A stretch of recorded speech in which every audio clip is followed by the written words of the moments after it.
Welcome to the College Hockey Show.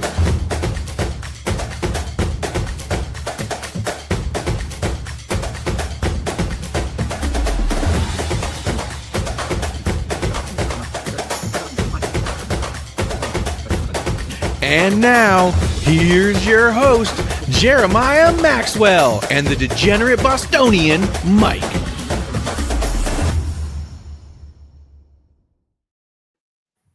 Well, there we go. It's been a while since we've had that. Thanks to my friend Chris Marsh for making that intro for me. We have a special guest here today. He is the preeminent college hockey insider, Mike McMahon. You can follow him on College Hockey Insider on Substack. Please do. I do. It's very worth every penny. He is also the host of College Hockey News and does a podcast with Adam Wodum. And you guys are doing one a week in the summer still. I listened to your latest. So we'll try not to talk about everything you guys just talked about in your last podcast. But thank you so much, Mike, for joining us. Appreciate you. Yeah, no, thanks for having me. I'm glad we were able to finally connect here. I know I had to cancel on you a couple of times, so this is good. Well, I think you never, to just be fair to you, you didn't cancel. We just never, you never nailed any definitive time down. And I, of course, wanted to get you when the McKenna news came out. But honestly, there's been so much more news. And before we spin doctored and anything like this, I'm one of these people, I like change. I like seeing things change for the good. And I think that these CHL kids being able to come to call NCAA is huge and is only going to grow college hockey, the sport that you love and cover. What are your thoughts? I completely agree. And that was kind of my argument from the very beginning when it was first being talked about, which is kind of funny because going back, I mean, this is almost a year and a half ago at this point, I had coaches tell me, why at this point, they still thought it was going to be a vote. Why would we ever vote for this as coaches? Because, they felt at that point, a lot in the coaching body felt like, we were winning the war against major junior, if it was even still really a war. And there was kind of a lot of pushback with like, we're never going to approve this. The coaches were never going to vote for this.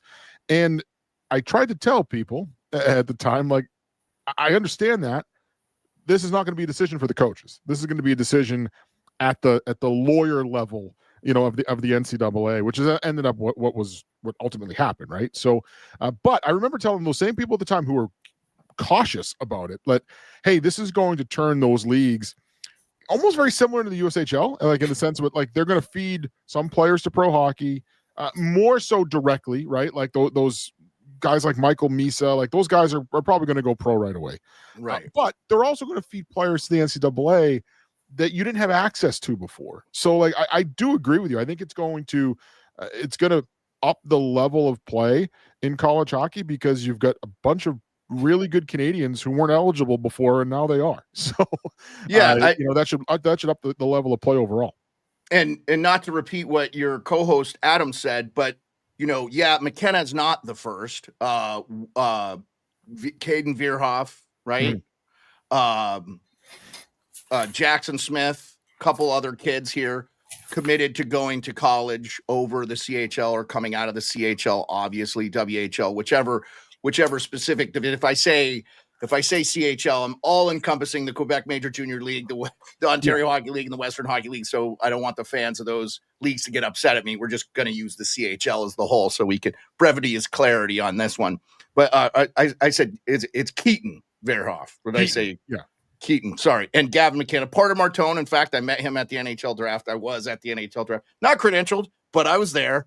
So, I glad-handed with a few people. Martone's a big kid. To me, he could play pro hockey now, looking at what I've seen from him on film. What are your thoughts there? Obviously, that's the bigger news more recently. The Flyers, I think, convinced him to maybe that college hockey would be a good route for him because obviously the rule of having one kid in the AHL hasn't kicked in yet or what have you. What are your thoughts there? I agree. I actually think that Michigan State doesn't miss much here. They missed out on Gavin McKenna, but I don't think that it's a big drop off to Porter Martone, especially like at the collegiate level impact. Those two might be very different pros. McKenna could be a 100-point scorer. Maybe Martone tops out at 75 or 80. Who knows? I mean, there's kids. These are kids we're talking about at 18 years old. Mm-hmm. But I think in terms of college hockey, like Martone's ready to go to college and make an impact just with the size difference. I also think he's the type of player too that's going to benefit from the extra time to add some muscle to his frame. So like whether he's going into the AHL at the end of the year, which is probably likely, right? He'll sign with Philly. I think he's a 1-year guy. He'll sign with Philly at the end of the year and either finish the year with Philadelphia potentially or in the AHL. I think he'll be just physically a little more mature and more ready to make that jump. And a year from now, he's probably getting ready for his first NHL season 10 or 15 pounds heavier. And I think that's going to benefit him in the long run a lot. Yeah, so just real quick, Johnny Lazarus brought me something up on his show this morning with Matthew Nyes and the NHL and how little they get to practice.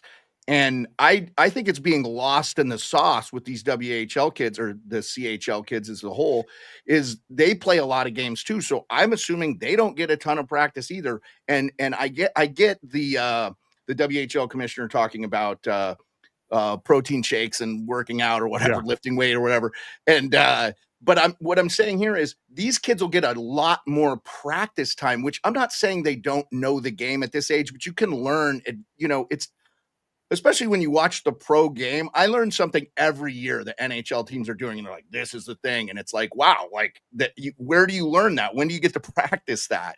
So, I mean, to me, these are still developmental minds in this sport. Mm-hmm. You think that the practice time is really, yes, they get the recovery, the good nutrition, these not $1 million, but $100 million. I mean, has anybody seen North Dakota's? I mean, just watch any of Mike Grinnell's videos from Spit and Chicklets where he tours what these, I don't think they're NHL teams that have.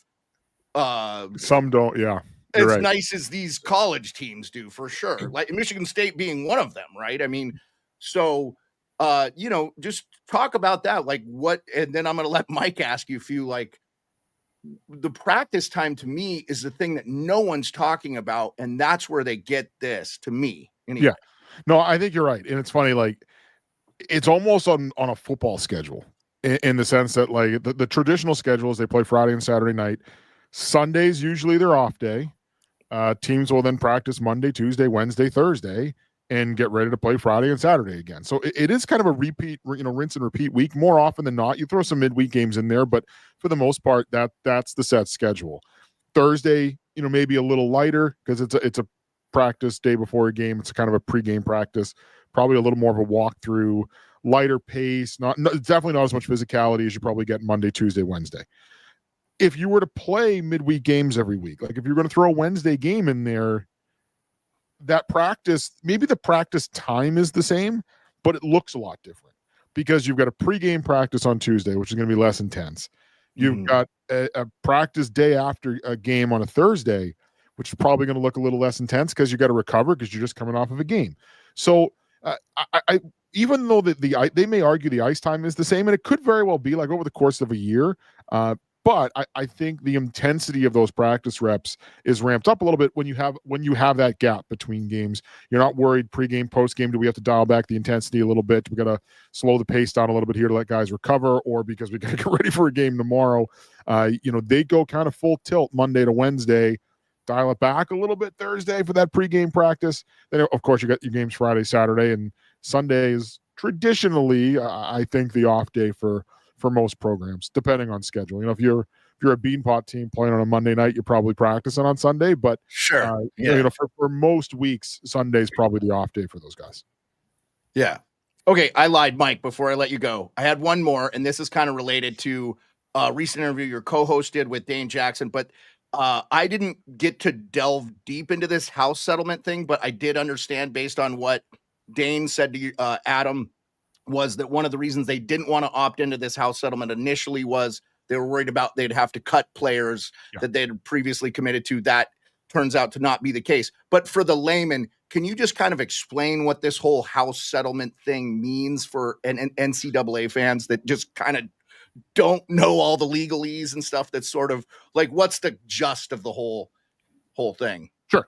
So to boil it all down, the NCAA was sued over player compensation, basically. So the house settlement is the settlement to that lawsuit.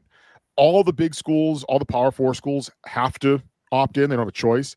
every other school in the country has the choice whether or not they want to opt in or not. If you opt in, you are allowed to directly pay your players. That's the biggest change. So instead of a third party NIL deal, which you could still get, the school is allowed to just directly pay the player. The cap on it is $20.5 million. That's for all sports. No hockey team is spending anywhere close to that. Because most of the money is going to football and basketball. So, but if you opt in, you're able to pay your players. There are some things that go along with that, including roster caps. So you're allowed to scholarship everybody on your roster. You don't have to worry about scholarship limits anymore, but you do have roster caps. For college hockey, it's 26 players. So like Dane Jackson was saying, and a lot of teams were concerned about the roster cap. A lot of teams carried more than 26 players last year. So they would need to cut existing players and then potentially cut players that they had committed to for future years. To remedy that, the judge who was settling the case did not like the roster caps, wanted it implemented in more of a phase in, not all at once. You wanted to kind of some players grandfathered in. So there are players, if you played college hockey last year, or if your school said you were committed to come in this year as a freshman, they can designate you as what's called a designated student athlete. So they were basically saying, if the roster caps were hard, this player would have been cut. Therefore, he's a designated student athlete, so he doesn't count towards that cap. So realistically, everyone is not going to be hard capped at 26 players until 4 years from now, when all of the incoming freshmen are out of college hockey, because some of those could still be what's called designated student athletes. So it gave them relief on having to cut players that otherwise they would have come in if not for the roster cap. Okay, that's awesome, and that's kind of what I got from it. And again, you guys do a great job. Follow that show, the College Hockey News. Anything special you got going on this next season before I turn it over to Mike and he starts grilling you about Northeast and Merrimack and all that stuff? Nothing. The next couple of weeks are fun. I'm working through preview material for next year. So I do over the month of end of August into September, I preview. Well, last year it was 64 teams. This year it'll be 63. And kind of rank every team from 1 to 63. And there's always a way of all right, how do you come up with putting a number to freshman impact? So I'm dealing with that right now, trying to get all my recruiting classes correct so that I'm not referencing a player coming in that we find out later on has been pushed a year or transferred. Those are easier to keep track of, but every once in a while I'll reference a freshman and then get a text to go, hey, actually that kid's not coming until next year now. And I'm like, So I got to make sure all my details are right. That's what the next couple of weeks for me looks like.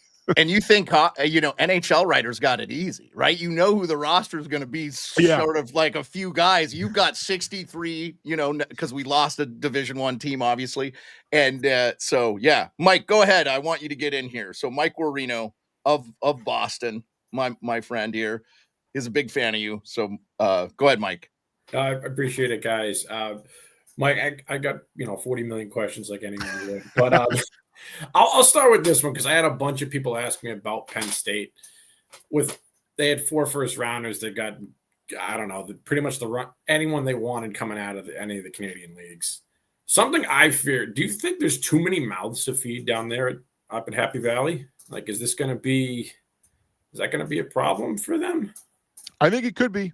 Yeah, and I've talked about that a little bit, both in terms of it's going to be a lot of guys that want the puck and a lot of guys that want to take shots, right? Which might not be a problem for Penn State because they tend to shoot the puck more than anybody else in the country anyway. But still, there is a lot of mouths to feed there. There's also the money component, which is different, that coaches never had to worry about before. And I don't think it's going to be an issue with Gavin McKenna. Gavin McKenna is going to be getting a lot of money from Penn State, but he's also, going to be the number 1 pick in the draft next year, more than likely. So I don't think there's going to be a lot of players in that locker room that are he doesn't deserve that. I deserve a little bit of a slice, but he doesn't deserve. I don't think it's going to be an issue with McKenna. But you have other guys going in there, and I'm not, specifically talking about any of these guys one by one. But you don't know if they're bringing in a new guy who's making $100,000 and he's not playing as well as maybe other people, the coaches and other people in that room thought. My concern is, does that start to create issues with guys going, geez, you know what? I'm all playing this guy. I'm playing more minutes than him. He's making $100,000 and I'm only getting 15. the college coaches have never had to deal with that before.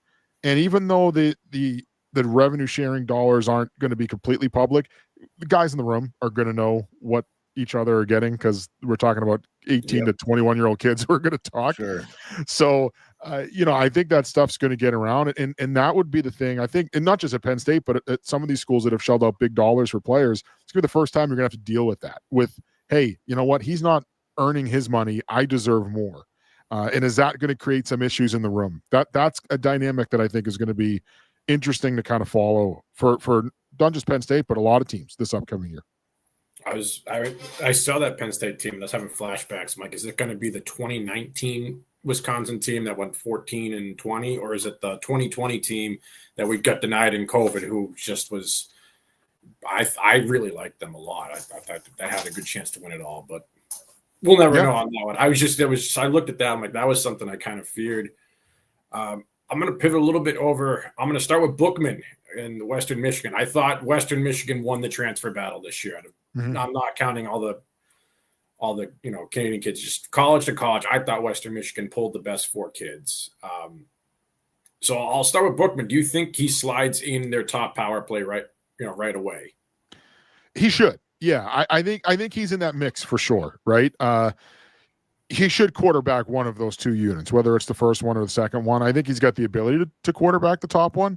I thought he flew under the radar a little bit last year, and I think it was because he was really concerned with the B side to his game, like making sure he was buttoned up defensively, because I'm sure every NHL scout he talked to said the same thing. Like, you're really good with the puck in your stick, but you got to get better in the D zone. You got to defend better. You got to be stronger around the net. So I think that was a big focus for him last year, and that area of his game improved.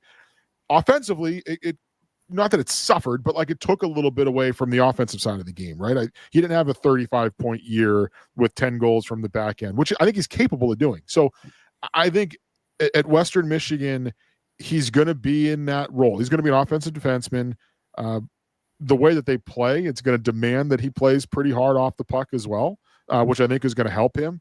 And then the biggest thing too is, like, you're playing with some really good players, like you said, out of the portal, guys like Wisdom from Colorado College, who I like a lot. I like that kid a lot. So when you're playing with guys like that, if you're on the power play with guys like that, all of a sudden, I think the offensive totals are going to take care of themselves, because that team's going to score, and he's going to be right in the mix there, I think, on the power play. So I'll stay with him one more time. Wahlberg, coming from Ohio State, going to Western, he was a big stay-at-home guy. Like, is that a possible pairing? Do you think that opens up Bookman to push the puck at 5-on-5, which we saw with Merrimack when they had Keens? Yeah, I think that's exactly what you're going to see. Yeah, I think it's and it's not that, like, he could have done that more last year, and they messed around with pairings a little bit. They had some injuries, obviously, they ran through, and then it got messy, right? So he was with somebody different almost every weekend at one point. But when you saw him play, like, I think he played a little bit with Powell at the beginning of the year, and he felt a little more comfortable pushing the puck. He was with Kungal at times too, who's more of a stay-at-home guy, and you started to see him be a little more comfortable pushing the puck 5-on-5. So yeah, I think if it makes sense to me, like that's a pairing that would work, because he allows Zach to get a little more creative with the puck and take some more chances than maybe he otherwise would. I will say I did love the Bookman Kungal pairing. It reminded me, for those out there, that would be like Boychuk and like a Krug pairing for those who need an NHL pick. I thought it was a great pairing. Yeah. Another team I thought that did well sticking in the NCHC was Arizona State. They grabbed 3 drafted players in the transfer portal. Beard, you and I were gunning for them full throttle to make the. We were really rooting for Arizona State to make the 16. Because I live in Alaska, UAA ain't ever making it.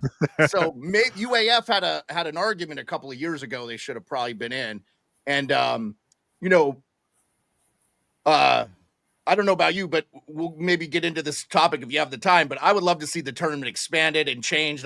I think 32. And I think if your top 16 seeds host a home series, you know what I'm saying? I think it's absolutely ridiculous that we move to these like neutral sites, and nothing against St. Louis this year. I had a blast. But like, if Central Michigan was in driving distance, or I'm sorry, did I say Central Michigan? Not Central, Western Michigan. Sorry, Keith Jones. So, who I talked to at the tourney. I don't think if we were close, like I talked to everybody that sat by us, they drove down like the night before to go to the game. So a lot of those tickets were, and it just felt like, it just feels like if you're in those areas that love college hockey, you're gonna jam the arena. Like if it was in Boston, BU, probably not fair for the Western folk, but that arena probably sells out with, mostly BU alum, obviously, but like, any thoughts on the tournament expanding? I know I kind of took it away from Mike talking about Whitehead going to Arizona State and stuff, but is that or at least having like decent venues for regional games or whatever? Yeah, I think so. I think especially with the CHL players, they could expand because you're going to have a lot more. The talent level of the league overall is going to get better. So if the time is, a lot of people have argued they can't expand until they get more teams. I don't know if I buy that argument. Hockey's a little different than other sports. Everyone sometimes a lot of people talk about the percentage, right? So it's like 20% of the teams in the basketball and D1 basketball make the tournament or something to that effect. Yeah. I don't think it needs that percentage needs to carry over sport to sport just because hockey's a little different. And you're going to have a lot more. You're going to have better teams now because so many CHL players are going to come in and make an impact. So expanding the tournament makes a lot of sense. I have a different idea when it comes to the tournament. I agree that I think they need to do some things to maximize the venues a little bit more. Going to the same venues over and over again has proven that it doesn't really work. Yeah. I also think playing games at 2 p.m. Eastern on a Thursday doesn't really work if you want to be in the building. So the one issue that I've heard that people have brought up with me about just going strictly on campus is television coverage. Like ESPN is just not going to be willing to send 16 broadcast crews and 16 production crews to 16 different locations, or an 8 if you were to stay at 16 and 16. Right. So if that's an issue, that would lean me to say, okay, we got to stay with some sort of neutral site model, only because I think from growing the game standpoint, you don't want to sacrifice television coverage, especially now that you're going to have a lot more Canadians that might be willing to watch the tournament because there's going to be CHL players that go to college and a lot more Canadians play.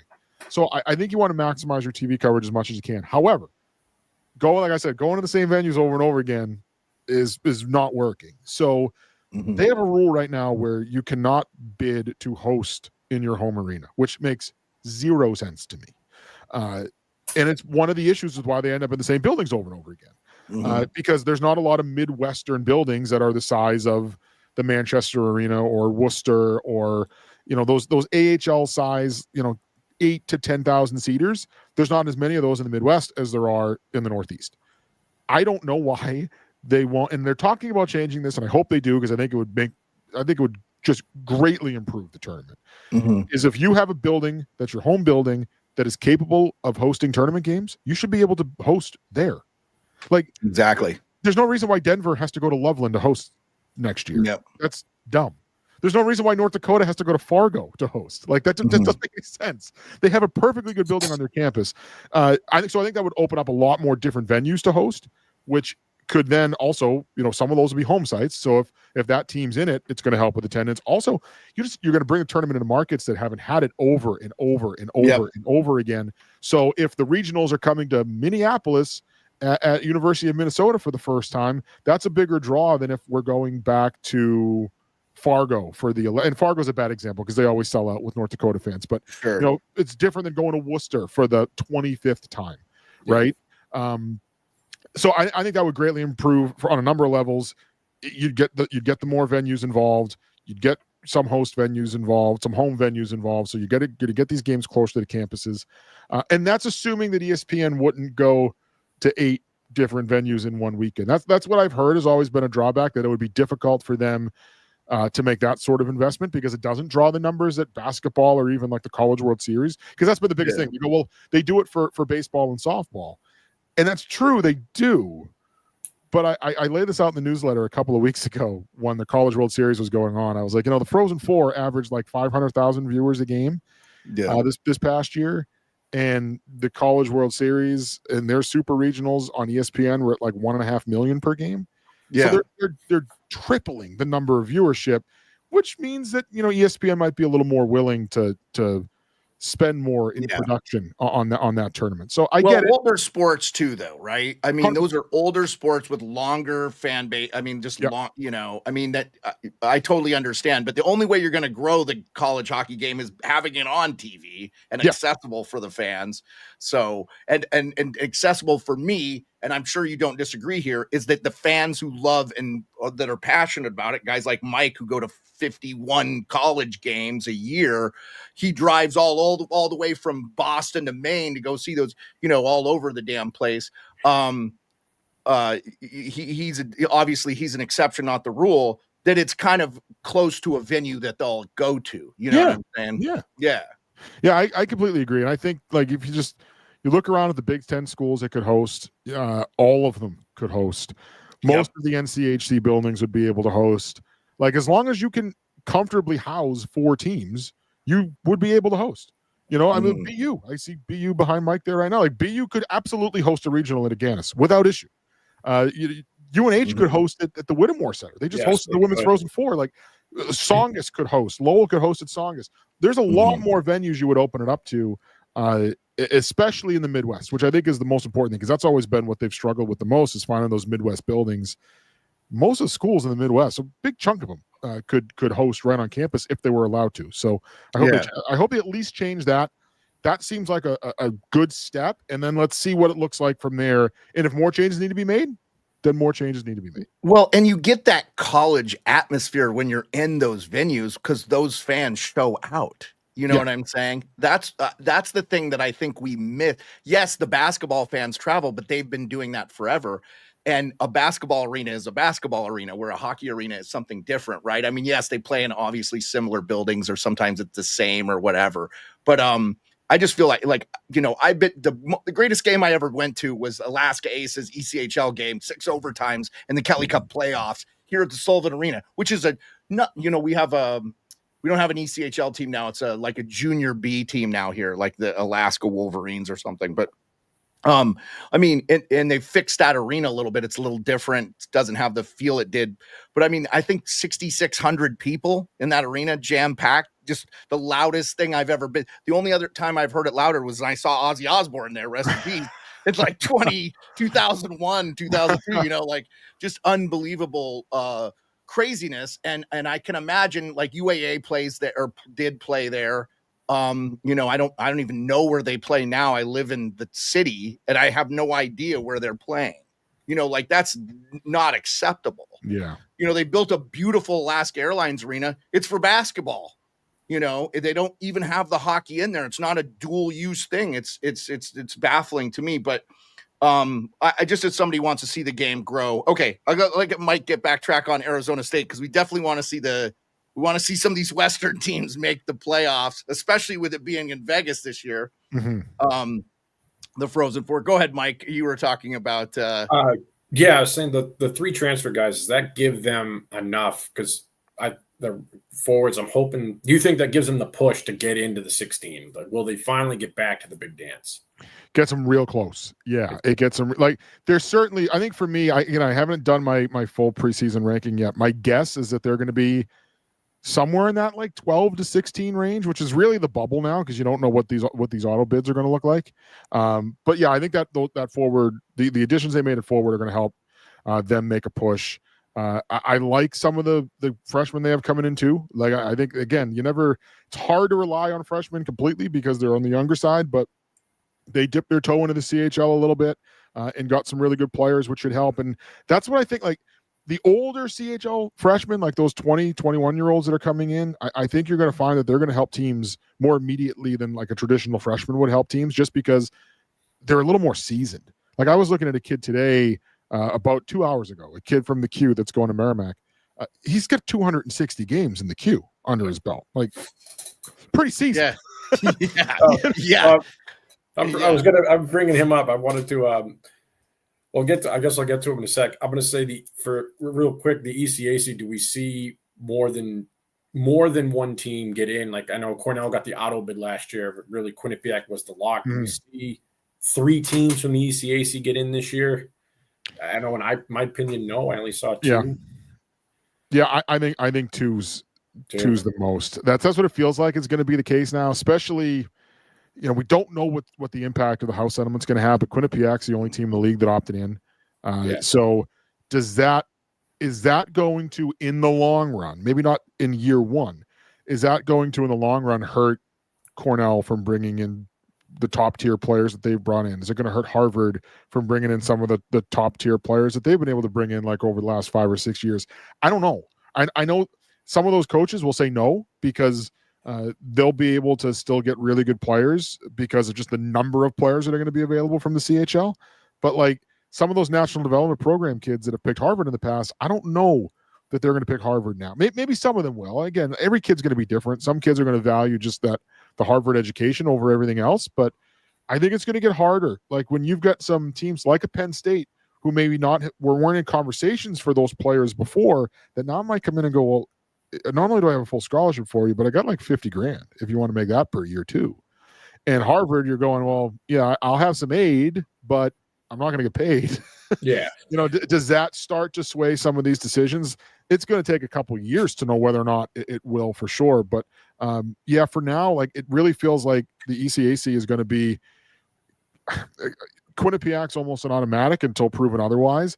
And then if they don't win the tournament, whoever wins the auto bid, and they haven't had a lot of success up there in Lake Placid, but whoever wins the auto bid would be the second one. But I mean, there were long stretches last year where it looked like, even going into that final weekend, if Quinnipiac won the ECAC, they were the only team going. So I don't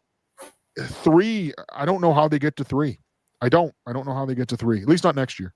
Yeah, I don't think they deserved 2 last year because we were rooting for Arizona State. Sorry, but Cornell won the tournament, and obviously they get in. Go ahead, Mike. Go ahead. Yeah, no. So I was saying, going on that, I actually was in Lake Placid for last year's championship, and I was hanging out with the Clarkson guys after the game, and their coach said he was nervous about this thing because of like what the Ivy League standard is and how they have higher GPAs, they can't offer these things. So that's true. The Clarkson team is already afraid of what is happening. I can say that from when I talked to them at Zigzags. Yeah, and I know too, like there's a couple of schools that have not been, from an admission standpoint, in the Ivy League, have not been as willing to bend as much as they were, say, 10 years ago. So, like, if you don't academically get in, you're not going. and that makes it really hard. Like, it's hard to recruit kids, and for those types of teams, like your pool is just shrinking because you got to look at kids that can really academically get into the school. They got a little bit of wiggle room, but not nearly as much as they had before. I will say I'm proud that schools still do that because they are student athletes. Everyone, they're not. This is the NCAA, it's not the NHL. Avi, I saw you in the comments, the Big Ten versus Hockey East. So I'm going to jump into the Big Ten here. We've talked about Penn State and Michigan State. I'm struggling to see how they're not the forces to be out of there. I mean, I could be wrong. I think, could they send 6?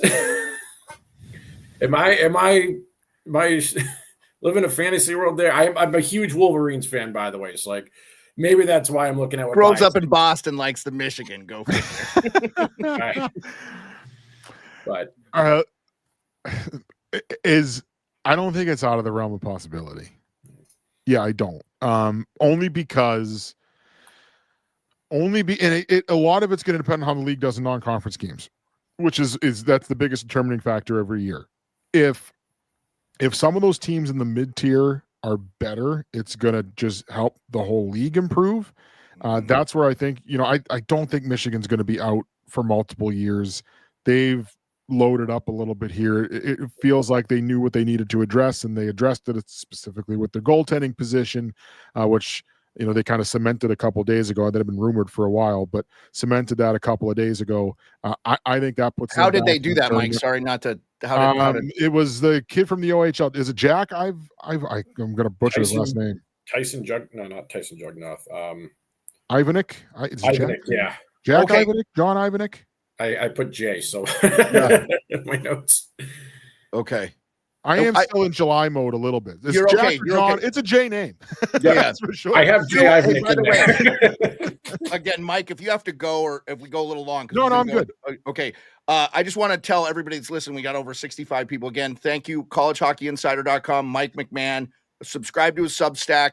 250 CHL players have committed to NCAA Division I since last September. So the fact that Mike can name any of these guys off the top of his head is pretty amazing. So Jack Ivankovic. There it is. Yeah, Jack Ivankovic. So the reason I knew his name was because I believe the kid that got drafted number 1 overall by the New York Islanders, Schaefer, talked specifically about how he thought that kid was one of the best, and he got drafted by Nashville. Correct me if I'm wrong. He's a second rounder. I want to say he was like OHL goalie of the year last year. Yeah, and he said he thinks he's going to be one of the best players he's ever played with. This Schaefer kid that projects to be a starting blue liner for 15 years in the NHL. So, and that's been the biggest thing with Michigan. Like they've always had really good players, right? Their goaltending position has been average. Maybe slightly above average at times, right? Look, they were making Frozen Four, so it wasn't bad. But it wasn't like that position was one where they could rely on it and have it steal a game. Now it seems like it might be. And you add that to still like a pretty deep and talented and skilled roster, they should be back in the tournament picture for sure. The ones I question, and like we'll see where they go, are probably Notre Dame. How quickly do they respond with a new coach? And they're shaking up their roster a little bit too. Yeah. And then like, does Ohio State hang on? Ohio State was really good last year. It kind of flew under the radar. Like, I don't think a lot of people expected Ohio State to have the type of season that they were going to have last year, and ended up winning 24 games and made the tournament. So can they hold steady with that, or do they drop off? So those two schools, and then obviously Wisconsin. Like I think Wisconsin's going to be really good. It's just a matter of time. I think what you saw last year was, even with really good coaches, it takes some time for these things to turn around and work. And I think Mike Hastings learned in year 1 what he had. In year 2, decided, I need to shape this team a little more in the way I think we need to be to win games. And they took a step back while getting some players and getting some pieces in place that I think they knew they needed to do for the long run, right? Guys like Kyle Kukkinen I think he transferred from Michigan Tech, right? Yep, CCHA guy. So guys like that, Tyson Dick was a transfer from UMass, like just kind of hard, heavier players. He brought in some guys with him from Minnesota State as well. But like, I think what you saw last year was him kind of start to reshape that roster, and it just takes a little bit of time.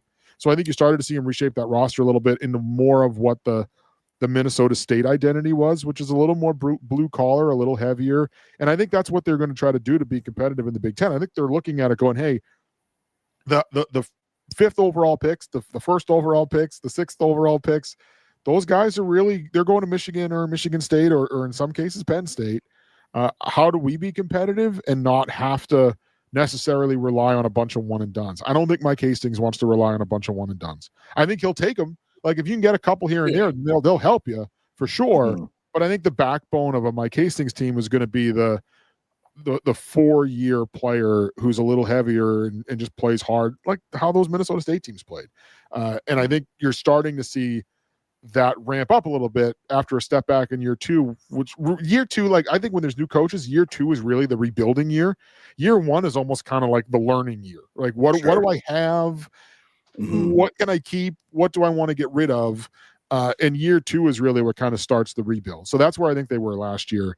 And I would expect them to start to be on the upswing here. It's just a matter of, are they upswinging all the way to the tournament, or are they upswinging to like that 16, 17 spot in the pairwise where they just miss out? Real quick, Mike, before you go, two things.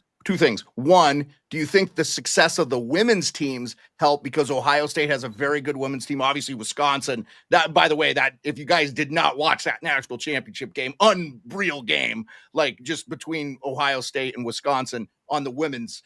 Do you think that helps those teams build? Because you said you were really surprised with Ohio State's men's team, and I was too, but their women's team is so good. I mean, they're up there, they're top 4 every year. Do you think that, is there any correlation to that at all, or no? Like, I don't know that there is on the ice. I think off the ice there is, though. I think off the ice, like just in terms of their athletic department paying attention to the sport, right. I think that's helpful for sure. Yeah. I don't know, again, like on the ice, I don't know if it helps in recruiting players. I wouldn't think so. But I think just in terms of resources, like the resources the athletic departments are giving to their particular sports, I think it helps there for sure. Okay, and then the other one I had, because you talked about the coach in the first year, is we've got a couple of coaches significantly. Bill Muckall takes over, and Dane Jackson, obviously, Nodak, North Dakota. They're a perennial powerhouse. They if they're not in the Frozen Four, I think their fan base is probably pissed off. I mean, we were in Minnesota. That's where I met Mike, and that's how we became friends. I walked into a luxury box filled with I wasn't supposed to be there, but I was there. North Dakota fans, and North Dakota wasn't even there, but they were filled. And obviously, it's in Minnesota; it's not very far away. But how do and I know there's a couple other coaches that I didn't get them all down, but I think there's 4 major changes. Just real quick, who do you think, before we get back to Mike, who do you think there is going to make an impact? Obviously, North Dakota is bringing some heavy guns. Yeah. We talked about Veerhoff and potentially being, I've heard you say on your show and other people, you're not the only one, Pierre McGuire, other guys on Jeff Merrick's show. I know you were on Jeff's show. That's how I couldn't get you, because you're going to go on Jeff's show. Yeah. Oh, that's right. That was one of the days. That's right. Yeah. I was like, oh, Merrick got him. Son of a bitch. Can't compete with that. But how do what are your expectations? Obviously they're gonna be tendered a little bit with like you said, you feel like the first year is kind of a feel out, the second year is really the rebuild, and then the third year is probably when the coach really makes an impact. Do we see anybody explode out of the box as a new coach, or just based on the roster? Yeah, I think Dane Jackson will be the one that generates the most headlines, just because of the types of players they're getting, or with Veerhoff and some big transfers. And it's North Dakota, so they have a lot of eyes on him. The one, though, that I think is going to fly under the radar a little bit and might have the biggest impact overall is Eric Lang at RPI. And I think, again, just when you look at the ECAC, we talked about it earlier, how it's going to be difficult, and it's going to be difficult for RPI too. I mean, they're a Division III school athletically. They have high academic standards. It's hard to get into RPI. But he found a way to make AIC work. And I don't know that anyone could have found a way to make AIC work. They were perennially the worst team in the country for decades, right? They have, I think it's 21 new players on their roster. So that alone is I think a positive sign for me, just because they really did struggle last year. I don't even know if they're going to have a winning record, but I think when you look back at the end of the year, they're going to be competitive, and they weren't competitive in a lot of games. So I think that's where Lang will make the biggest impact. That's where the biggest impact will be, was Eric Lang at RPI. That's a team that they barely got above 10 wins the last couple of years. They really struggled. And I think just this influx of new blood, both in the coach's office and in the locker room, is going to help that program a lot. Yeah, great. Thank you. That's RPI. That's Matty Murley's. It is his alma mater. He's spending all this time on Chiclet's game notes promoting He said McKinnon's coming there, so I saw that. Yeah. He's a big. It doesn't hurt with a guy like that. I don't think people realize how great a hockey player he was. Shout out Matt Merles, by the way. Matt Murley got into the New York Hall of Fame this year. Oh, did he? I didn't realize that. Oh, that's cool. Yeah. So, that's cool. Shout him out. Good guy, man. Work ethic like a maniac. Probably if he had the work ethic he has now when he played hockey, he probably would have had a better career. But big differentiating factor, that's for sure. I try to tell my kids that all the time. It's not all about talent, guys. You just got to work hard. Yeah, no, man. And you're setting the example. I again appreciate so much of your time, Mike. Go ahead. So I'll say, I like how we ended on Notre Dame. They're playing Merrimack Thanksgiving Eve. I may or may not have already purchased those tickets. I can't deny I'm not sitting in Section 3, but whatever. Moving on from that. I look at that as a benchmark game for both the Hockey East and the Big Ten conferences, because I think Merrimack's got a real good chance to be that 5-6 seed, potentially get a home game for the Hockey East tournament. And I look at Notre Dame, I hope to God they have a better season than they did last year, just for the sake of the Irish.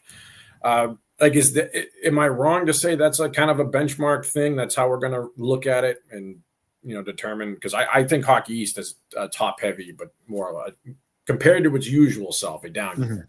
Yeah, I think I would agree. And I will probably be more bullish on Merrimack than other people. Again, I see them more than anybody else, so I'm very familiar with them. And yeah, I mean, I look at that roster and I say that should be a middle of the pack roster in Hockey East, which for Merrimack is pretty good. Given kind of just where they've been historically, right? If they're in that 5 or 6 seed spot, that's a good year for them. And that's where I think they're going to end up. Like, I like their goaltending. I think their D is going to be really good. I think their D core is really good.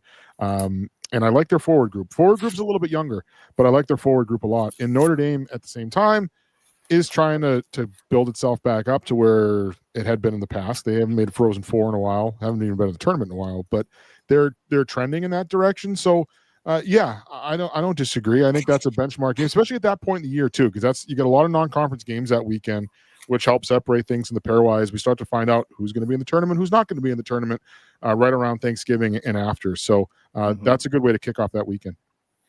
All right, and then I'm going to stick with Merrimack. Beard, he's at the Capitals camp right now. He's not drafted yet. I thought he was going to be a late round this year. We mentioned him before with Bookman Powell. Like, is it wrong for me to say, because someone asked me on him today, I'm like, I think this kid's a 5th, 6th rounder this year. I like him as a puck moving guy, but he also stays home. I think he's great. I can't say enough good things about him. I don't know. Am I wrong to say that about Powell? No, breakout year for him last year, I thought. Played with a lot more confidence. Like, he's the guy that when I talked to him and I talked to Scott Bork about this, the same thing, they both said the same thing. A guy that, like, at 18 coming out of the national program probably wasn't ready for college. Like, he probably could have used a year in the USHL, went to BC, it didn't work out. Then he got that extra year in the USHL and really exploded last year. Like, I thought it was a breakout year for him. Skating ability off the charts. Needs to get heavier for sure. Like, he's not a really big dude. Like, he's lengthwise, he's fine, but he needs to fill out. If I'm an NHL team, like, that's the only thing that I'm looking at and going, all right, I think he probably needs to get a little bit stronger. But puck moving wise, skating ability wise, defends really well with his stick and his length. Really good player. Like, I thought you could make the argument last year, for as good as Bookman was, not only was Powell their best defenseman, I thought Powell was their best player. Like, just flat out their best player. I had this debate many a times in the stands. Yeah, no, I thought he was their best player last year, really. And overall their best player, and could be again this year, with a team that I think will be improved. I don't know if you saw the other kid I'm really excited about there. Another undrafted defenseman. You're gonna say Pierre?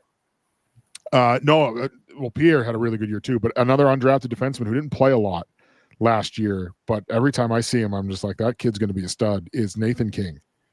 It was good. My next defenseman coming up. I want people to keep an eye on Nathan King, because, man, like, when that kid played last year, I said it to a couple of people. I think I said it on one of our broadcasts. I'm like, you watch Nathan King play, and even if I'm not an NHL scout, but I watch Nathan King play, and I go, that kid's just different.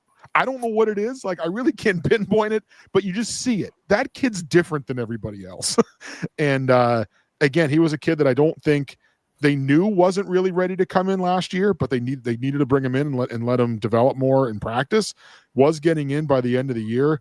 I think he's going to have a monster year this year. I really do. I think he could be a 20-point defenseman as a sophomore, and people are going to be going, where did this kid come from? But he's just, every time you watch him play, I'm like, that kid, I don't know what the it factor is, but that kid's got it. I'll say, I'll bring up Pierre, because I just thought that kid had lightning in his feet. Yeah.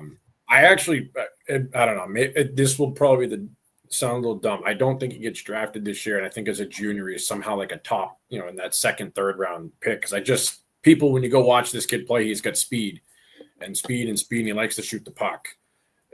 Does Pierre make last year just look like a development year? I think he's going to be a superstar. Yeah. I think it's funny. Like, what's he like? I think he's listed at 5'10". That's generous. Yeah, he's probably more like 5'9", right? So, but he's a perfect example of a kid who, like, if that kid's 6'2", he's a top 60 pick. Yeah. Yeah, it was very odd this year being at the NHL draft and them talking specifically about no small kids getting drafted. Yeah. Especially after the year a guy like Cole Hudson or Lane Hudson has in the year. He's not Cole Hudson had a great year too. Yeah. Already drafted, of course. But Lane Hudson had in the NHL, not a big kid anyway. Yeah. I was talking to a scout last year. It was kind of funny. They were like, we've almost flipped with basketball. Like, for years, you couldn't play in the NBA unless you had size. In the NHL, you could get away with being a little bit smaller. With guys like, Patrick Kane and even going back to Brian Giunta, right? Yeah. And now it's kind of flipped where like you're not Cliff Ronning was not a big guy, 5'7". Yeah, now it's like you're not getting drafted in the NHL unless you're 6'1" or 6'2", and you got some like smaller guards in the NBA that are like Steph Curry who are just dominating. Like this guy was like, we've almost kind of flipped spots as a sport where you don't need the size in the NBA anymore, but you do need it if you're going to play in the NHL. So, but with Pierre, his skating ability is off the charts. I think what Merrimack liked about him too was like I think he's a 2-year captain in the USHL. So he brings some of those intangible elements there as well, which for a younger team like they were last year, they really needed. And he did what he did as a freshman. Like they were predominantly led offensively by freshmen last year, whether it was Pierre or Cranston or even Kalen Fitzpatrick, who was kind of played like a middle six center role. All those guys you would expect to take big jumps as sophomores. That's how it usually goes, right? I always think the biggest jump for a player comes freshman to sophomore year. You get a little jump sophomore to junior. Generally speaking, what you are as a junior, you are as a senior. But you see guys take big jumps freshman to sophomore year. Usually, it's not definite, but usually. So I think those guys in particular, and Pierre is definitely one of them. You could see a big jump from them this year to the point where like Pierre and Cranston could be point per game players at some point in their careers. I don't know if it's going to be this year or if it's going to be when they're juniors, but it's close. So I actually, Pierre, you'll hear the Savage and I talk about him every Friday show. Like those Pierre and Cranston was a combo we liked watching last year. We compared it a lot to like the Eichel partnership we had when Eichel was at BU, of course. It's just I like the duo. One thing I got scared about at Merrimack was led by freshmen and a team like Maine who just enforced their will against them. And I'm going to use that to lead into Maine. Obviously, Booyah, we all know what he is. Do they do a 2-goalie system this year with the national development kids coming in? Or is that still Booyah's net? It's one of the most interesting storylines in college hockey, I think, especially these Hockey East. I would say it's Booyah's net. It feels like it should be. I don't think they're going to give a freshman anything that he doesn't earn. And I think when Albin Boya is your other option there, it's going to be like you're going to have to earn it, and you're going to have to earn it like for a few weeks, for a month, before we really start to trust you with some time. And I don't think they have to either. Like I don't think that kid's going to transfer if Boya is a starter all year. He's probably going into the year. Ben Barr's a smart coach. They probably went into the year telling that kid, "Hey, it's Albin's net." Right? Like you're going to have to take it from him if you want to play as a freshman, and that's not likely to happen. So you know what? Like be prepared to just sit under the learning tree for a year. And then when Albin signs at the end of next year, it's your net. That's how I think it probably plays out. But what it does with having a really capable backup behind you, what it gives Ben Barr the ability to do is have a little bit of a shorter leash with Boya than maybe he otherwise would have had to. If you think Albin Boya is your only option, he's going to have a pretty long leash. Now, like I'm not saying it gets short, but it probably gets shorter than it was a year ago because you get someone capable behind him. Well, and the expectations at Maine are pretty high, right, Mike? I think that's fair to say, correct? Yeah. I mean, that fan base is pretty rabid. They took our ECHL team, I believe. The Aces are now in Maine, but just real quick, just a transition back to Merrimack. What do you know about the right wing kid, 21-year-old Nolan Flamand, who played for the Brandon Wheat Kings? Anything there, since that's your home base team there? Any notes on that guy? Or they like his energy a lot. High energy. That's how he's described to me. High energy. Which they've had success with guys like that. Mac Welsher played for them 2 years ago, and that was kind of the comp that someone gave me was Mac Welsher. And I said, hey, if you know what, give me a team full of Mac Welshers and you're going to win a lot of hockey games. Not a big kid, but just ultra competitive, high motor, high energy. Like give me 12 of those guys to make my forwards and I'll win games. I don't need, I don't need, it's nice to have a Gavin McKenna, but I don't necessarily need him if I got 12 Mac Welshers on my team because they're just going to outwork everybody else. So if that's the comp, I think that's a pretty good comp. Yeah. Hey, Mike, I don't want to take any more of your time. I really, because you've given us over an hour here today. I really appreciate it. Mike, did you have like 35 more questions you wanted to ask him? I'll go with this. I'll wrap it up here. You can't say Penn State. Who's your favorite to win the Natty? Yeah, Michigan State. They're the betting favorite is Penn State, right? I believe your co-host Adam Odom said that too. I think they were as of last week. I still slightly lean Michigan State for one reason: Trey Augustine.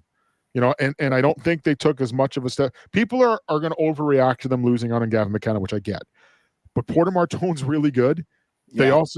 They also recruited Caden Lindstrom, who was the 4th overall pick a year ago, who's really good. Yeah. and they've got Trey Augustine, who is also really good. I think he's a Richter. I think he makes noise for the Richter. Yeah, I think he should win it. Yeah, I think he's my preseason favorite anyway. So, I still lean Michigan State. They had a really disappointing season, in my opinion. Michigan State. I had Michigan State in the finals in my draft, our bracket challenge that we did for Morning Cup of Hockey. I think that, and the fans that were there that I saw at the Frozen Four, I think they would echo that sentiment that Michigan State had a really underwhelming tournament, right? I mean, did they lose to Cornell? Underwhelming end of the year for sure. Yeah. I mean, with the talent there, I did have one tiny question, and we were talking about this before the show. Isaac Howard signs his entry-level deal with Edmonton again. I'd love to know who's talking to this kid's ear, why he wouldn't want to play in Tampa Bay. Tax-free state. Have you been to Tampa Bay? I mean, I'm sure you were there for the when Quinnipiac won. I was there. Yeah, that was the first Frozen Four that I was able to attend in person, and unreal. Like, first of all, that town does not get the credit it deserves for being a good hockey city. Unbelievable. Yeah, just go to Hat Tricks, okay? Yeah. But again, if he signs his ELC, can he still play for Michigan State if he doesn't make the team? Okay, that's what I thought was the case. Once you sign a contract, sure with the new rules. I didn't know what the new rules. It's interesting. Like, you're going to see, and this is going to be a big thing this year because you're going to see it with a couple of guys, and people aren't going to know what's going on. You're going to see some guys that are playing college hockey this year that have played ECHL and AHL games. The difference is they weren't under contract.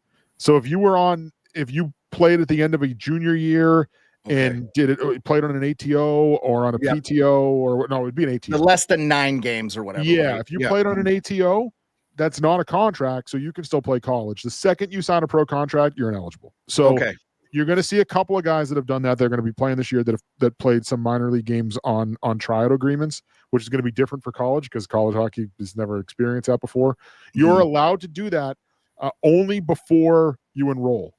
That's the rule. So if you can have involvement with professional teams before you enroll, but once you enroll, you can't. So it's like, because my question was, well, could a guy go play in an ATO like in the AHL at the end of his sophomore year and then come back and play his junior year? No, you can't. It's only prior to your initial enrollment. So okay, wow, that's awesome. Again, Mike, thank you so much. I would love to get you on during the season. Yeah.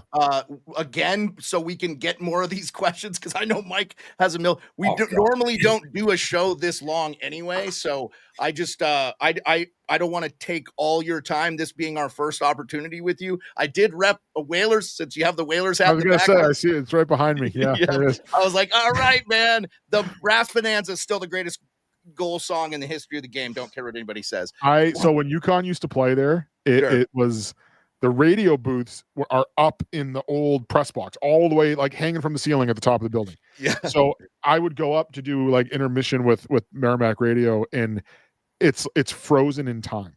Like it's hilarious. A lot of it's still Hartford Wolfpack stuff, like from the AHL team. Right. But you are walking around and you're like, man, like it's 1998 up here. Like there's fax machines still on the table, like from when they probably had to send scores or whatever. I'm like, wow, it's really cool. Like the top being up there at the XL Center, it's like it's very or whatever it's called now. I think they just changed names, but it's cool. Like you can tell, like, hey, I feel like I'm right at the end of the Whalers' last game here with fax machines and like old computers just like hanging out on tables. Like it's a cool experience up there. Was 98 their last game there? 90s. It was either 98 or 97. Okay, wow. It feels like it's 100 years ago now. I know that they still have a booster club. that still meets, I believe. That's so cool. Yeah. Just seeing like the Dansbury Thrashers documentary, and then obviously we talked about Quinnipiac a little bit and all these other teams. I feel like Connecticut is kind of an underserved hockey market because they have a great UConn made the tournament this year, which was very good. Obviously Quinnipiac being there too. Is that where you grew up, in that area, like Connecticut, or? No, it was funny though. Like I grew up just north of Boston, but Okay. my dad and I, at least once a year when I was a kid, when the Bruins were playing the Whalers, it was because a lot of Saturday afternoon games against the Whalers. Yeah. It was like a day trip. We would go down and spend. And you were on the Whaler side. No, I was always on the Bruins side, but like it's just it's a memory thing of like, hey, I gotta rep the Whalers a little bit. Oh yeah, dude, the Whale. Everybody loves the Whale. I always reference like the Kevin Smith movie where he's like, I'm beating Vancouver with the Whalers. Like this would never happen, It's and then of course, obviously, like I grew up, like there was guys, Zarly Zalapsky. I'm old enough. I'm almost 50. I don't know how close we are in age, but I did 25 years in the military. So I'm on the earlier side of 40, but I feel older and older every day. Yep, 77, buddy, for me. Yeah, so 84. Yeah, okay, all right. Well, you're right there. You're right there. You're not bad. You're in my wife's age bracket, but no, I really appreciate it, man. You didn't know me from Adam, but we're big fans of you. I will definitely be supporting College Hockey Insider again. I retweeted out Mike's article that goes in detail talking about the house settlement, because that was something I know that you wrote that back in June. So I just wanted to ask that question. I know we were getting some questions from people about that, about, if you opt in or stuff. Mike goes in really good detail there. Check it out. If you follow me on Twitter, which, by the way, we had close to 100 people watching us on all the four platforms. So it was good, man. YouTube, not huge, but lots on X. And so Mike, I think everybody that loves college hockey knows who you are, but I'll do everything I can to promote your stuff and get people to your product, because it's pretty incredible. Cool. And the podcast is great too. You and Adam Woodham do a great job. I know he has been covering hockey for a long time too. I think he, longer than me. Yeah, he's like in my age bracket, I think so. I really appreciate the time, man. Thank you. I can't thank you enough. Thanks, guys. This is always good. Talking hockey is always fun. So anytime. Yeah. We appreciate it, Mike. Thank you so much. Thanks, guys. Take care. Yeah. Have a good one. Cheers. As he leaves, we're going up to like 116. But anyway, I didn't want to keep him. I know he was talking to somebody. I didn't want to keep him any longer. We can stay on for a few more moments just to kind of wrap it up. Avi, Crazy Thunderbird, Colton Davies. Colton, thank you. I know your show normally goes this time. Colton, I'm sorry. This is kind of what works for us. We may have to figure out a time that works better for you too, Mike, if work or whatever changes, because I will adjust to your schedule. So I wanted to just talk a little bit about what we're going to be doing next year. And by next year, I mean the coming college season, which will be happening here in October 3rd. Merrimack opens the year off.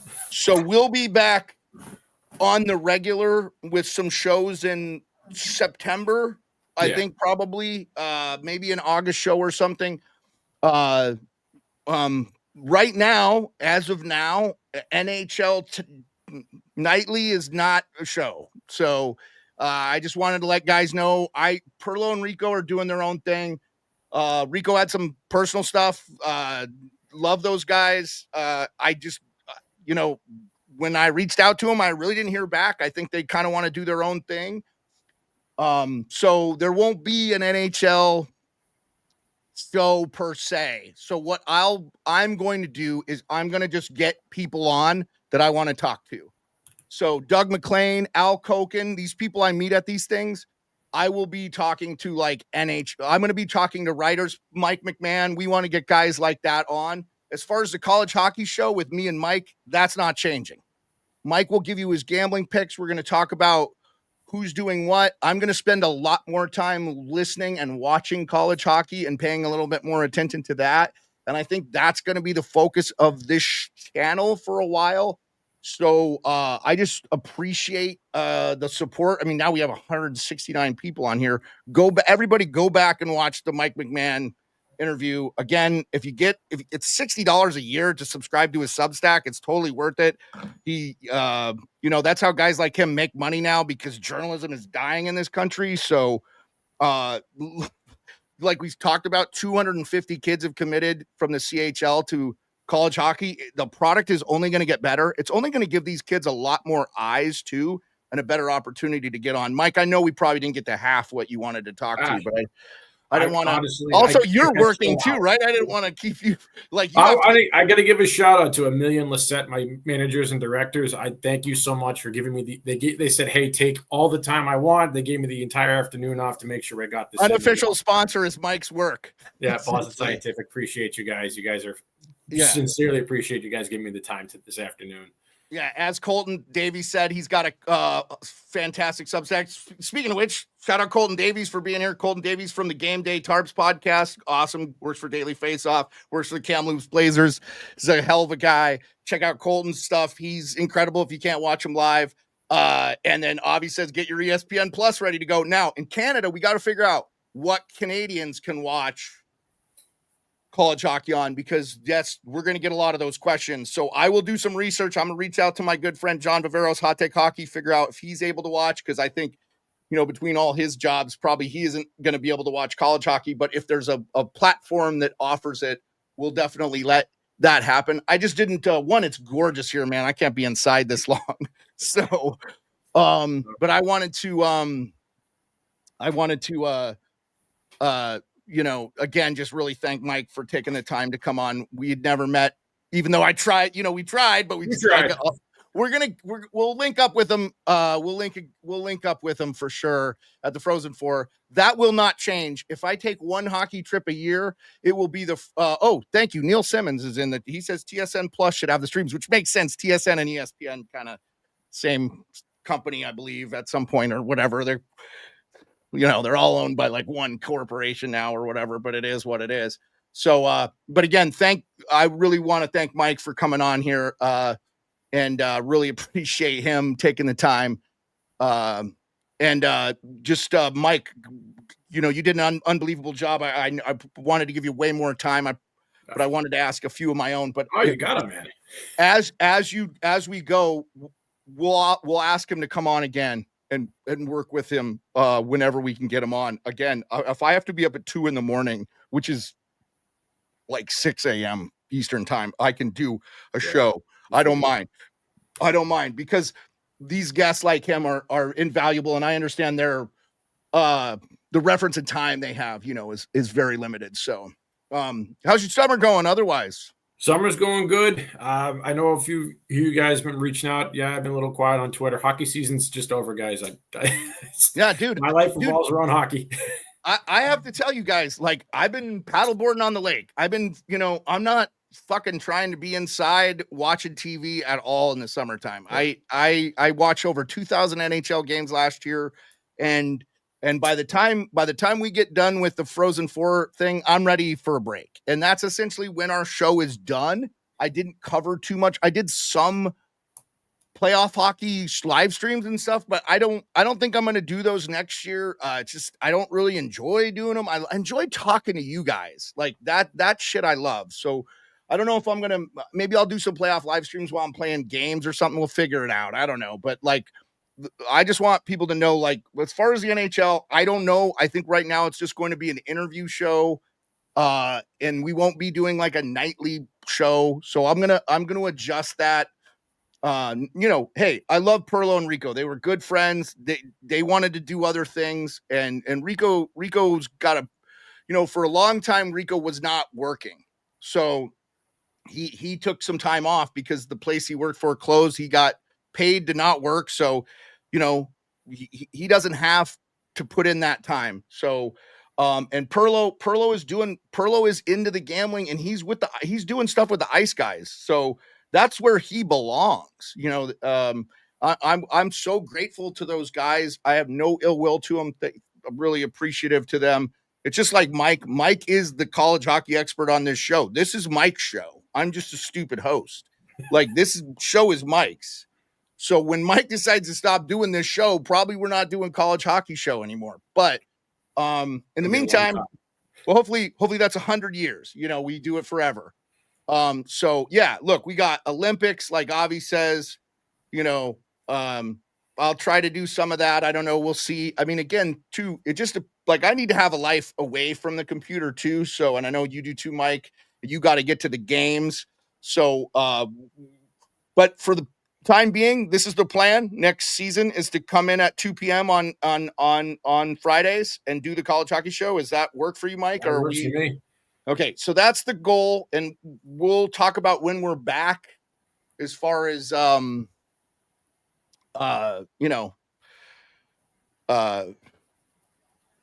like what days. I mean, I'm gonna guess like middle September. I want to sit and watch a little bit of football. I'm sure you're interested in how the Patriots are going to do with new head coach Mike Vrabel, and watch a little bit of that too. You're going to want to see that. So, by the way, up to 250. Thank you, X.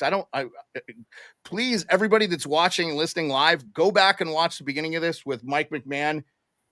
Dude, he's like Frank Saravelli and Elliot Friedman combined on college hockey. The guy is the preeminent college hockey insider. There really isn't anybody that does what Mike does.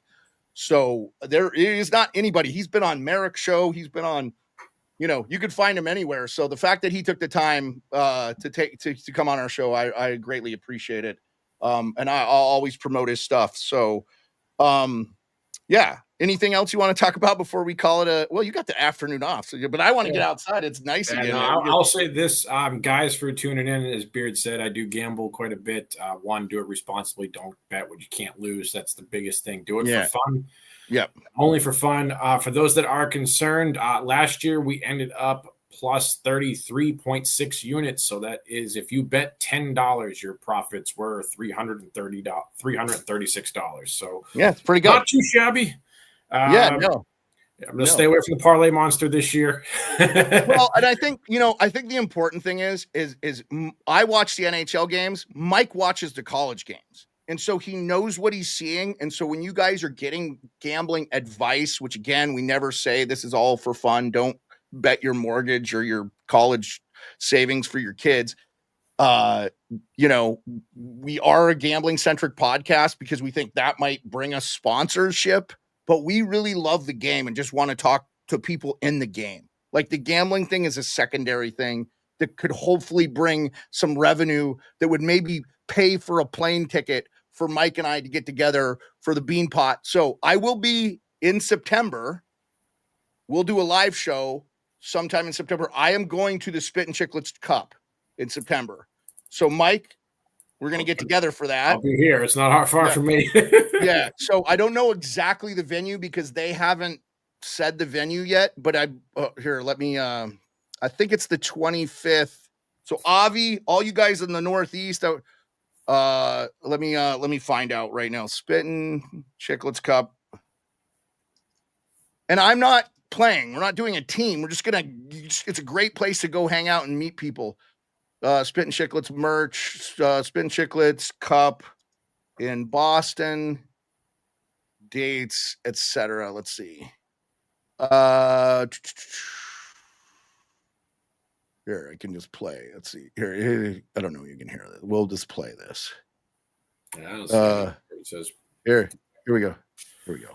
And you know where this is going down? Where? The city of Boston. Oh, my God, you know where it is? It's in Boston. 2025. We're going to be in Boston. We're not going to announce the exact location yet. We're not allowed to do that, I was told. But start to get your teams together, book your hotels. More info will come in the next few weeks. But we're coming to Boston. Late September, best time. I think it's the 25th. Okay, that was Ryan Whitney from the Spit and Shake. Let's go. I get a feeling it's going to be in Southie. I think, it's the 25th of September, I believe. So the wife and I are coming for a few days, coming to Boston, first time, probably stay at a Marriott or something just to get the points. We got to upgrade. So I'll probably stay at an Uber hotel that's way out of my price range, but we'll still do it. Yeah, and that's going to be my fall trip. I'm not, unfortunately, going to be able to go to the Hockey Hall of Fame this year again, so that sucks. It was on my list of things to do, but I got to budget and prioritize, and so and hanging out with Mike and spending some time meeting hockey people is really good. And I know there won't be any college hockey while we're there, but RJ it says got to get the cheddar. Oh, Pineapple, what's up, dude? All right. Dude, and forever we went. RJ and I went to high school together. Long story, but yeah, nickname's Pineapple. Okay, nice, love it. Well, hey, man, like it was pretty cool to see Mike Grinnell hug you when we were at. I hadn't seen him since he graduated. He was really fucking ahead cool. of me. If you didn't know, Mike and Mike and Mike Grinnell from Spit and Chicklets went to the same high school, Burlington High, right? Burlington. Yeah, we the last time I saw him, we were in tears because we just got knocked out of the state quarterfinals for lacrosse. It was ball right off the pipe, and it is what it is. Yeah, and then it was St. Louis. So okay. And that was our first. I think we will actually do more than one show. I think we did 2 shows when we were in St. Louis this last time. We did kind of a quick post-game show, but we'll do like a specific one. Like we'll get an actual like I'll try to set something up in Vegas or something. Well, depending on where we're at, we could do it right from the booth or whatever. If we just do it from the internet, whatever. But I just don't think the internet in T-Mobile is great. So it's probably like maybe we go back to the hotel or whatever to kind of do a wrap up show. Yeah, either way, we'll definitely do wrap up video like we did in the thing. Like, okay, Michigan, Western Michigan. It's Western Michigan, right? Why do I do this? Western Michigan won the national championship, right? I don't know why. Central Michigan, Western Michigan always mess me up. Central Michigan doesn't have a hockey team, do they? You talked to him too much because he kept calling him Central Michigan. I'm like, no, it's Western. Yeah. I'm like, it's Western. So anyway, it was a good time. I know you guys were rooting for BU and stuff, but it was like none of us were mad. The team, like there's no bad they blood. Dominated, by the way. They were great. They dominated. It was like you walk away sometimes going, oh, did Denver, were they the best team? Well, they played as the best team, right? I'm not sure they were the best team when they won 2 years ago in Minnesota, but they won the damn thing. I don't think anybody questioned that Western Michigan was the best team by the time it was over. Still got that puck from Narig off the crossbar. Got it signed and everything. It's in a box. Yeah. So,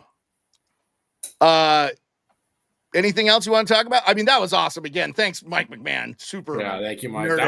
That's great. Guys, I'm going to try to find Mike at some of the Merrimack games because I know he sits one section over from me. Yeah, definitely glad-handed, man. And again, thank him again. And because I can't do a lot of that living here, short of me moving to the Northeast and going to a lot of college hockey games. But I'll tell you, for me, the college hockey is probably going to be the future for a lot of us because I don't want to drop fucking $600 every time I go to an NHL game, man. Like can I afford it? Yes. But I don't want to. So I love the NHL, but they don't treat their content creators that great. So why the hell would I want to promote their product, to be honest with you? So I'll say this for guys chiming in, for Beard at $600 to go to an NHL game. If you're going to spend $600, that can get you 12 college hockey games, and that is including tickets, parking, and your food. It's not one night out or 12 nights out. You tell me what you want to do. So, yeah. I love the big boy game, but I can watch it at home, man, and enjoy it and not pay a dime. So, but the college game is so fun to be there. It's so fun to meet all the kids that are rooting their asses off for the team. They don't care. I mean, it's awesome. So, anyway, hey, hour and 20 minutes. We did almost an hour. We were with Mike because the little bit of a pre-show interview. Again, he just sent me a message that, thanks. That was fun. Yeah, happy to come back. Mike, again, really appreciate you. Time to write. You can go to hockey stickers for $5 at us. Neil Simmons says, yeah. BC, all their midweek games, Monday through Thursday. You can find them on Game Time for $1, people. $1. BC, yeah, NHL for talent. Yeah, unreal. And let me just say this too before we wrap up. Listen, for the WHL, your league is not going to get weaker. You know what's going to happen? These American kids that would only have the USHL route to go to college now can go to your league. So, because the USHL is in a lot of, especially a lot of Western kids might rather play for the Spokane Chiefs or the Portland Winterhawks or the Seattle Thunderbirds because they're closer to home. But, college, like they know they're probably not going to go pro. So Neil says, went to UConn versus BC for $1. Great game. Went to OT. Yep. Neil, love it. Yeah. Appreciate you being with us too, Neil. By the way, I don't know what the hell's going on. We have 335 people in here. It's got it because everyone's. I'm pretty sure Mike probably uploaded to CHN and they're all checking it now. No, he didn't. I don't think so. I'm on his Substack. Anyway, guys, College Hockey Insider on Substack, the College Hockey News, and their podcast is College Hockey News Inside College Hockey. That's on all the podcasts. I just want to promote that one more time before we call it a day and I get back outside and paddleboard with my dogs who are all like depressed. I took them early though. We were out at like 7 a.m. So yeah, Avi, it's good to see you, man. I know you've been wondering what's been going on and stuff. Avi's kind of our OG diehard listener that's always with us. So, and Avi, thanks again for all your contributions to the chat. It's good to have like a diehard college hockey fan in there that we can bounce shit off. So I really appreciate it. And Mike, good to see you. I haven't talked to you in a while. So a little bit. Yeah. But that's good. I'm glad to hear you're busy and doing well. You look good. Like still losing some weight. It looks like a little bit. Yeah. I got my first fight Friday. Right, what are you doing? What are you fighting? I fight Muay Thai now. Okay, you're gonna do some Muay Thai. Okay, yeah, well, dude, you I always promote your stuff. First crack at it. So yeah, it's gonna be fun. All right, I appreciate everybody. Thank you so much. We will be ending the stream now, but go ahead and reach out to us if you ever have anything you want us to talk about or whatever. We'll do everything we can to kind of cover what you guys want to hear about too. Again, we were on live YouTube, Twitch, X, and Instagram, and we topped out at 365 people. So pretty awesome. And those numbers shot up after Mike left. So hopefully people are watching the beginning of the stream later. So that's awesome. So for all you guys that came on, I really appreciate it. The best way to chat with us though is either in YouTube or X. And if you're live on X, I can read your stuff. Avi showed that. I think he jumped up on there. So he does that for us every once in a while to let you guys know the platform we use. So anyway, appreciate all you guys. Thanks. We'll talk to you later.